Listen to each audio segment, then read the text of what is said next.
Evening. Fortunately, last year I was able to catch this movie, but due to its selling to Netflix, it was pulled off for about a good year, but it's only just now finally getting released by March 26th. So I figure it might be a good time to talk about the brand new Eric Andre hidden prank comedy film Bad Trip, directed by Kitao Sakurai, one of the co-directors of The Eric Andre Show. Now, I don't think Eric Andre or The Eric Andre Show really need too much of an introduction, as it's a mass phenomenon across the internet, but I really love the show, especially seasons 4, 3, and a little bit of 5. It's funny, it's pretty incredible show that I highly recommend most people check out there. And this film shares the similar background of the hidden prank segments of that show, where they introduce a crazy situation, and then they just try to see what type of reaction or action the people involved in the prank will do.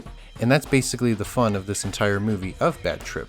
The pranks that are introduced in this film are very funny and pretty wild to see that being executed and the reactions of said people. Something also pretty clever about this film is how really well interwoven into the story the pranks are. There's no real scene where they just kind of stop the movie so the pranks can be executed and you get the laughs or the shocks and galls of people. The pranks are interwoven into the story, and the reactions and setup and executions of said pranks help advance to the next scene, and then so on. It's not the most amazing thing, but it's pretty clever and pretty well done, and doesn't stop the story or pace of the film at all. The thing also miraculous is pretty much how everyone portrays their characters in the movie. Everyone is honestly really fantastic in their roles. Eric Andre is pretty charming, funny, and somewhat likable as this character. Same goes with Lil Rel Howery. And Tiffany Haddish is honestly pretty hilarious in this. I don't really care for her all that much, but this is probably her best performance to date. She's funny, she's menacing, the way she plays her character and the situation she gets herself in that build to the climax of the film are honestly pretty entertaining and interesting, and make for genuine entertainment and laughs. And the laughs in this film are very consistent. This is without doubt one of the funniest films I've seen in years, which is no surprise coming from the people behind the Eric Andre Show, with my favorite prank being the gorilla scene, which was, no exaggeration, one of the funniest things I have ever seen, and every time I see it, it just makes me laugh till I cry, especially the first time I saw it. I was laughing so hard to where I was crying and I just couldn't breathe. I had to stop the film for a few moments.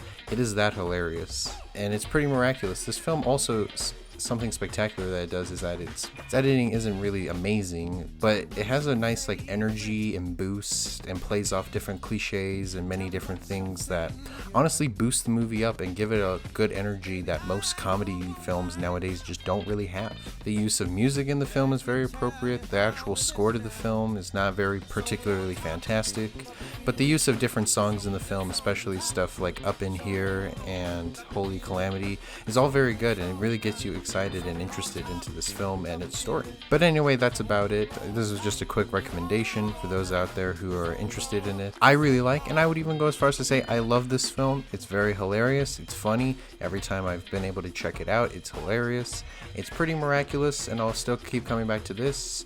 And yeah, that's about it. Bad Trip deserves a very amazing 7 out of 10, and who knows, maybe it could be an 8 out of 10.